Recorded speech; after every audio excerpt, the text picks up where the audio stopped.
They couldn't get off the island, and well, they did get off the island in the long so Well, all the dreams, I lost him, it pissed me off. First couple, 3 seasons, we loved it. Yeah. And then it just became pretty clear they were gonna reconcile everything. Yeah, they got a little weird. I still watch it.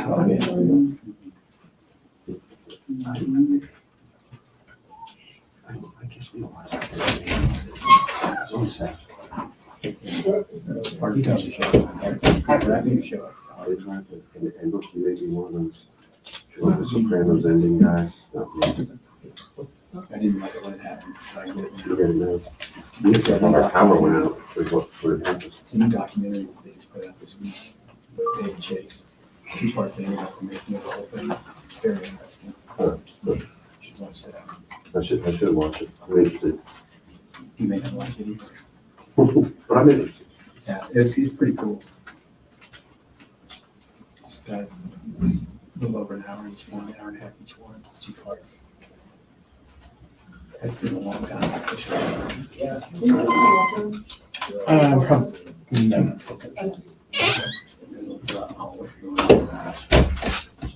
Most irritating if people walking out.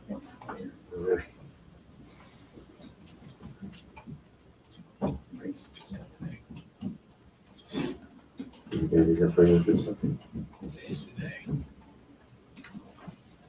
Absolutely the day. I was just like you though, and that's kind of the stuff. Yeah, for sure. You broke it. I was in the front row. I was trying to get you. Got so tough. It's not the kind of tree it is. But the kind of tree it is. Your seat shirts like that now. The movies, what the hell was it called? Just those of the plane going off the island. And you know, you ever seen the real talking about? Losing an island. Creating a number of movies out of this. This was. I just got cheated when you see it. Yeah. Not yet. It's bad news when you can't finish it. You gotta do it around the movie up easy, but 8 or 10 years of a TV show is really hard to finish. Yeah.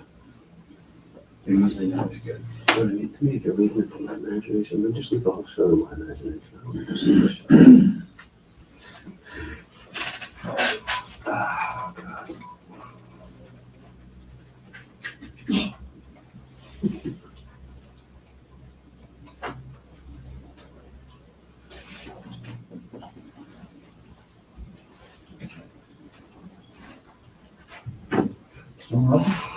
No activity yet. Tag's gonna stop rolling, delete, save space on the phone. I learned from the master, you're always rolling, always.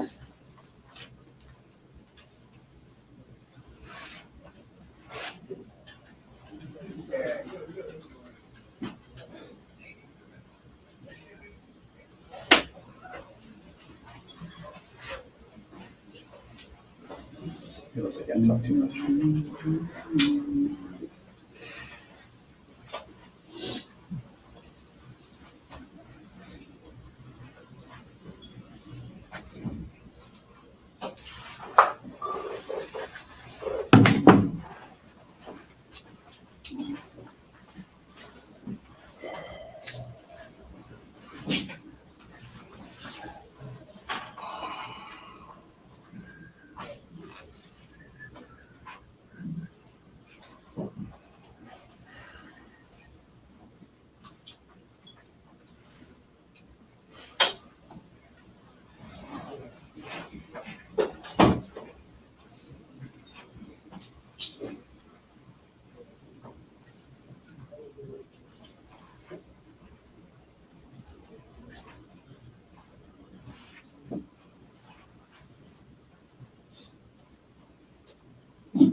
We're in mid-season form here.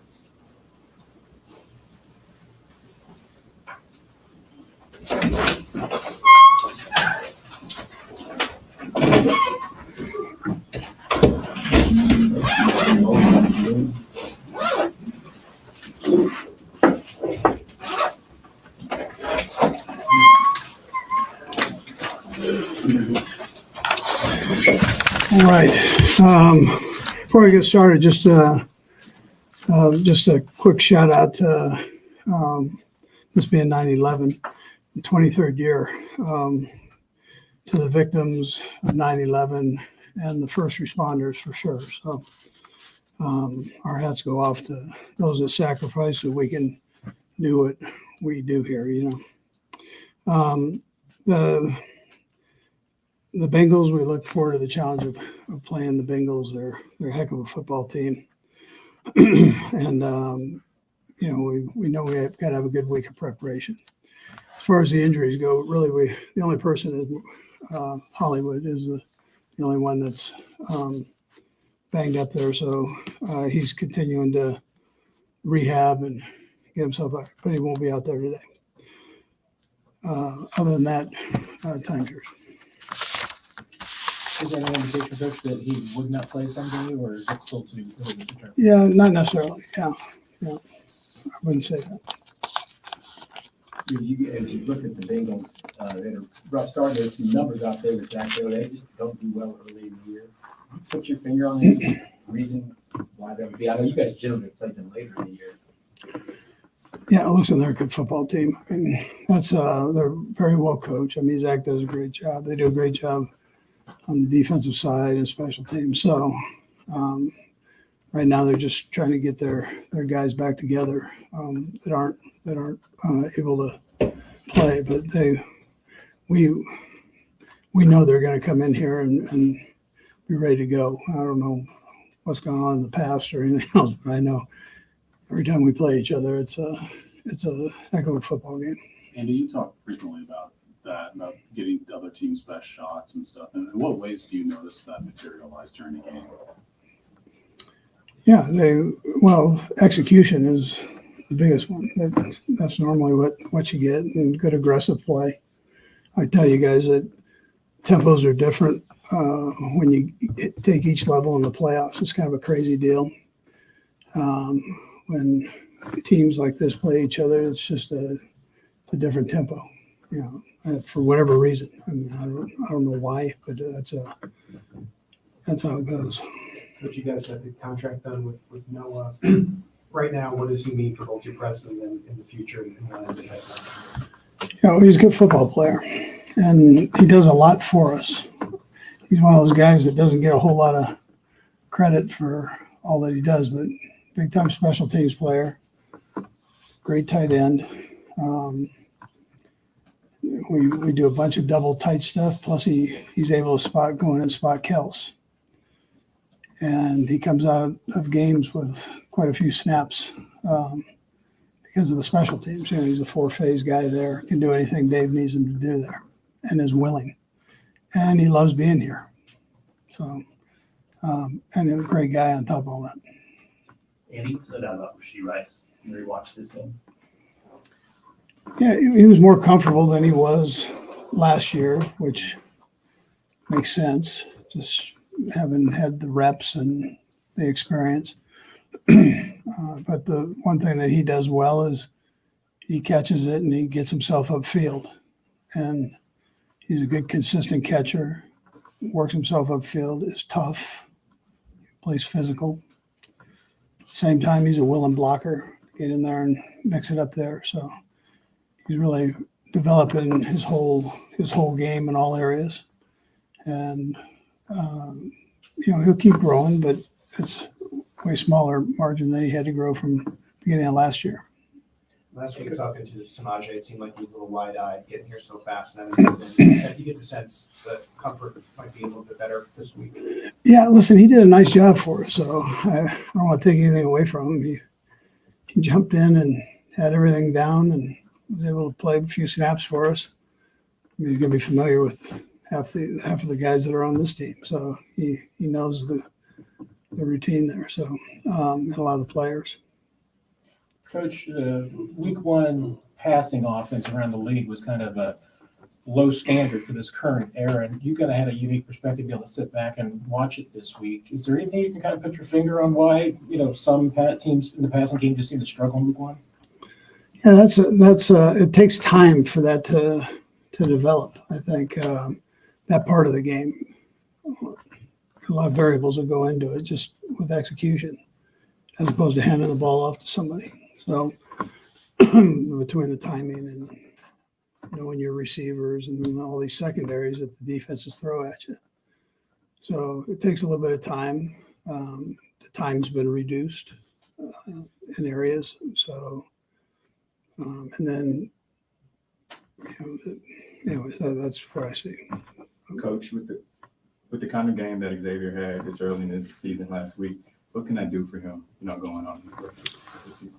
Yeah, he did a nice job for us. Again, even with his size, he was willing to get in and mix it up in the run game part of it. But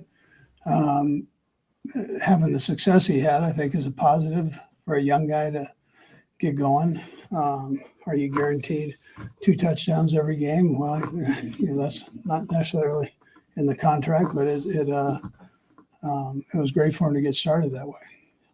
He knows that he can play at this level now, and if he had any questions, I didn't sense he had any questions, but if he did, those are answered. We'll last couple, Nate, and then by go ahead, Nate. And you mentioned a couple times before that even though they're different players, it's a similar injury for Hollywood to what Tyreek experienced in 2019. He practiced that week, obviously, before playing. Just what did you need to see from him? And is there any way of using that experience if Hollywood is, on the field tomorrow or Friday? Yeah, they all set a little different. So, I mean, it's something that has to move to get back into place. They all set just a little different and heal different, from what I understand. I'm not a physician by any means. So they're all just a bit different. I mean, you're talking just centimeters of it being off can be a problem. So you want to make sure those things are healed in and that they're actually in the right spot. So, we're having them see different people that are experts at that. There's not. I don't think there's a ton of data on it, especially in our field here, but football. But that's kind of what's going on. But as far as working hard and he feels good, he's he feels like he's in a pretty good spot. So it's not him that he would have been out there the last couple of weeks if he had a choice. Not the best. It wouldn't be the best decision he made, but it's you gotta trust the doctors here. Right. Andy, non-football, but just to circle back to where you started, how did you get the news of September 11th? And I just wonder what your strongest recollections of the day were. Well, I was back there. I mean, I was back in Philly at that time, and so it was a little crazy around that area. I mean, I remember talking to Mike Sherman, who was at Green Bay. He called and he was asking some questions about football, and he hadn't gotten the news out there. So I said, "Hey, you might want to turn the TV on. A little bit of craziness going on in this area here." So, that's how. Yeah, that's how I found out. Were you able to process it in real time, or I mean, I'm not sure. I'm not sure anybody could process it. I think everybody just reacted, and it really seemed to be in a positive way. I mean, from the stories that you hear on how people came to the rescue, that's the good of mankind. We see some negative things, and we have a tendency to harp on it, but that right there, man, that was our country pulling together and working together, and we can do some pretty magnificent things when that happens. Okay, thanks, Coach. Yeah, good. Thanks, Coach.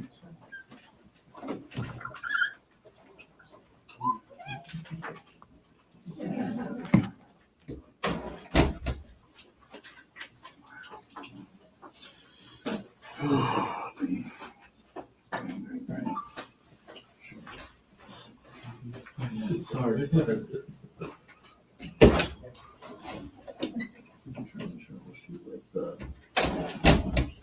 It's really weird because when the man is in here, it's really clear, but then when it's scared, adds some sort of feedback or something. So I was looking at it. It covers.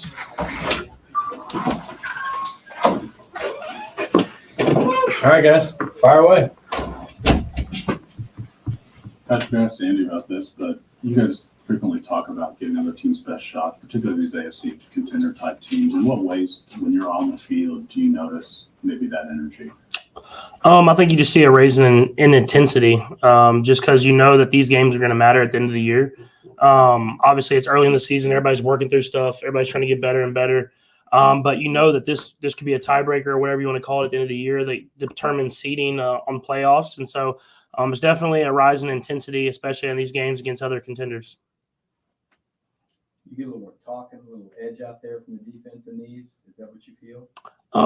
I wouldn't say usually not early in the season. It's because everybody's trying to figure stuff out with their teams and trying to do stuff and play fast. You get to playoffs, sometimes there's a little bit more talking here and there. But early in the season, you play these guys a lot. So even though there's trash talk maybe in the off season or whatever like that, you have respect for the guy on the other side of the field. And so it's going to be a great game, and I'm excited that we get to play at Arrowhead. You guys play them a lot. It's almost always late in the year. This is a little bit weird to be playing in week 2.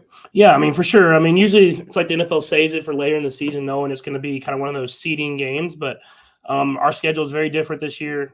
We have a lot of great teams early, and obviously we play like every day of the week. So it's a different schedule. It's a great test for us to play 2 of the best teams in the league back to back to start off the season. But it's going to be about how we adjust and respond whenever adversity hits. Did you get a chance to look back? What allowed Rashid to have the day that he did in the opener? I think he's gotten better and better. I think throughout training camp, throughout into last year, he's gotten to be a more versatile receiver where he can do a lot of different things. We put him on some read routes. We put him on obviously a lot of slant routes, stuff like that, where he can win one-on-one, and he did that. I think as the season goes on, you're going to see the full arsenal of routes that he can run. I mean, some where he can run deep routes, he can run intermediate routes, he can run those medium routes. I mean, he can do it all. And so just having all those other weapons around him as well, it takes off that focus on him that you kind of saw at some points last year. And I think that's just make our offense so great. You mentioned the other weapons. Xavier had a good day on Sunday. What can that success do for him going forward? Yeah, I think it's just going to be a spark. You know, it shows that what he can do. Obviously, it showed his speed. It showed how he's able to run routes and find open spaces. But it just kind of gives him that confidence. I think he already had it anyways, but to show that he can do it on Sundays or whatever day of the week that we're playing, and it's just kind of a start for him. I mean, we want him to keep building. We want to get him more and more involved in the offense. But a great start. When you look at the angle, it looks like Noah Gray is going to be around for a little while now. What have you seen? What do you feel like he brings? Yeah, I mean, just a smart player, extremely smart player that does a lot of physical stuff that we need in this offense. He's able to get himself open. He makes the catches whenever he's asked to do it. But a guy that can just do it all. And you need those guys in order to win football games.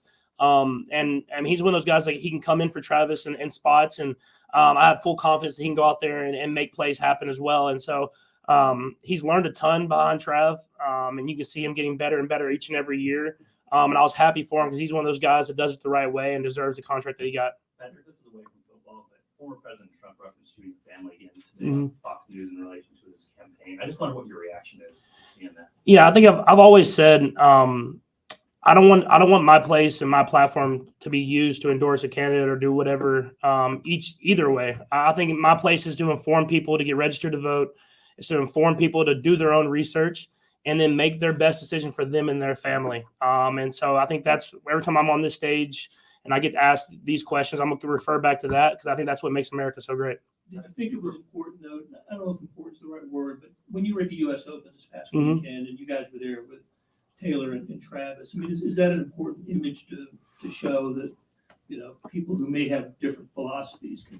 Yeah, I mean, I think I've always, even dating back, I think if you've seen my history, I've grown up with people from every aspect of life and every background. And I think the best thing about a football locker room and kind of how I've grown up in baseball locker rooms, everything about that is people can come together and achieve something and achieve a common goal.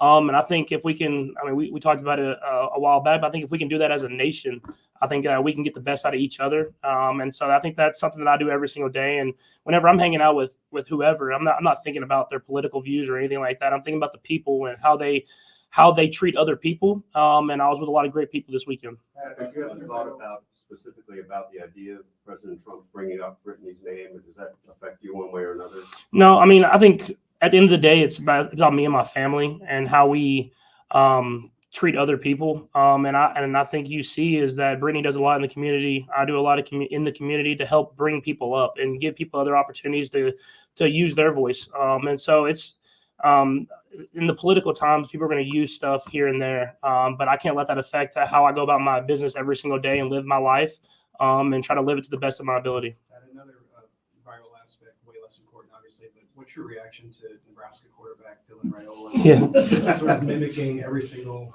aspect of your preparation and almost even the way he throws. Yeah, it's cool. Honestly, I was that guy. I grew up watching players. I remember when I would grow up, I loved Alex Rodriguez, played shortstop, and would try to make plays just like him and do stuff like that. And it helped me become the athlete that I am. And so I've it's just telling me I'm getting a little old. I think that's the biggest thing is that you have these guys that are coming up and doing some of the sidearm stuff and everything like that. But I know Dylan.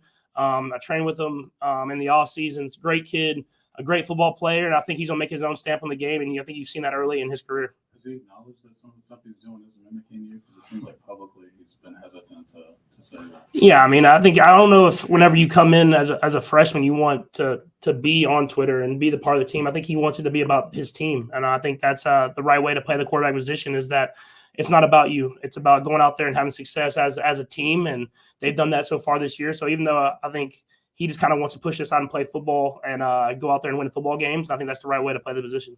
Patrick, have you had any contact with Tyreek since what happened the other day? And do you have any particular thoughts about that? No, I haven't had any contact with him, but obviously an unfortunate situation. And you're glad that people are bringing light to it and there's an investigation being done to make sure everything was done the right way. But until that investigation's done, I won't have any comment on it. Chief Patrick, you spent a lot of time in the Super Bowl these past few years. It's in New Orleans this year. Kendrick Lamar was announced as the halftime performer. Any thoughts on whether it should have been him or Wayne or? Two guys that I've always loved to listen to their music. I grew up on Lil Wayne, and then obviously Kendrick has been an icon for a long time. And so I don't think you could have made a wrong decision. I think both those guys are great. And I'm hopefully in the game. I won't get to hear either one of them or whatever it is, but I'm excited for Kendrick to have that platform and show the artist that he is, and show the world how hip hop has really made a movement within our culture. Thanks, Patrick. Thanks, Patrick. We'll have Xavier come to us. Right up.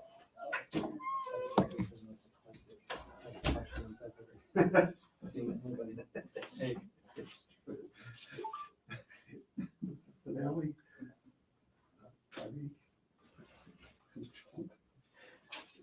That's hard. Yeah. And the Bengals. By the way. Lil Wayne. Dominic Reynolds.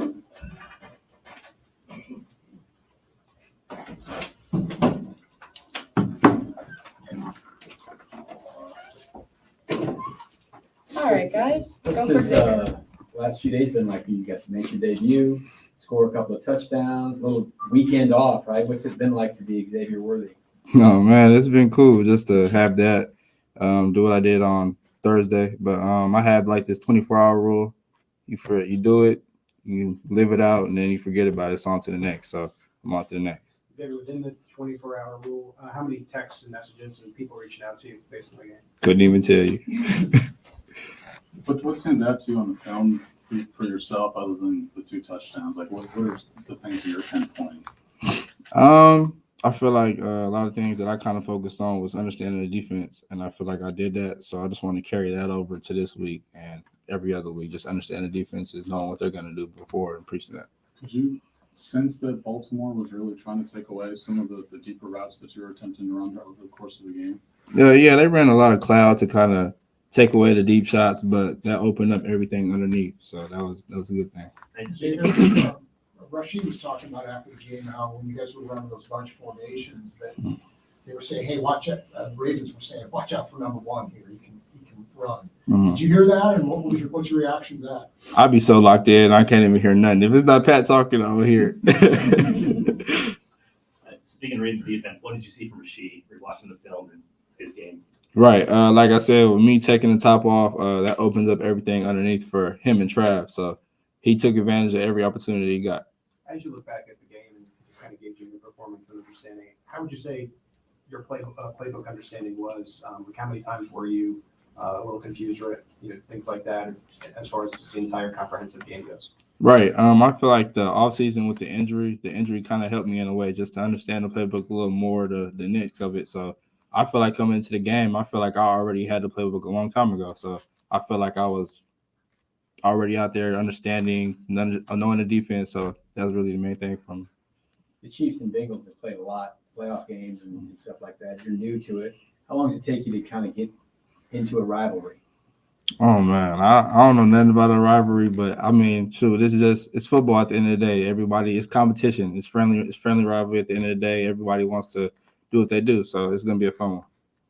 You're a guy that watches other wide receivers and maybe Jamar Chase being one of them. And what do you think about him?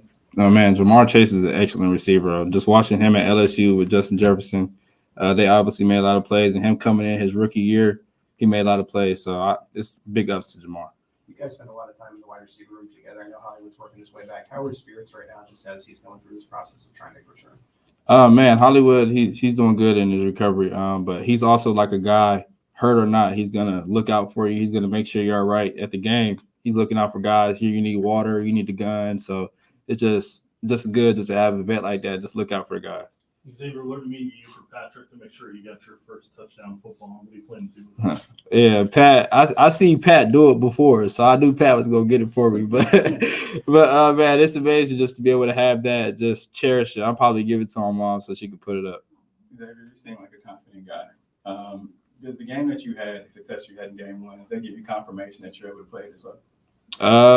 I feel like in a way it does, but I feel like just me as a person. I feel like once I have a good game, it happened. It's on to the next. And the next game could be bad, so you never know. Just be confident. Just be humble at the end of the day. Couple more. We asked after the game, it's pretty fresh, the reverse where you scored. Mm-hmm. When you guys went back and watched the film study of that, it looked like it was blocked about perfectly. I mean, what was it like going back and watching that in the room with the guys? Yeah, like I said after the game, all I seen was nothing but red. Everybody was pushing everybody out, and I just had an easy way to the end zone.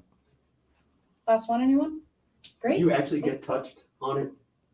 It looked like you maybe weren't touched at Yeah, all. I don't think I was touched. All right, great. Thanks, guys. Hold on.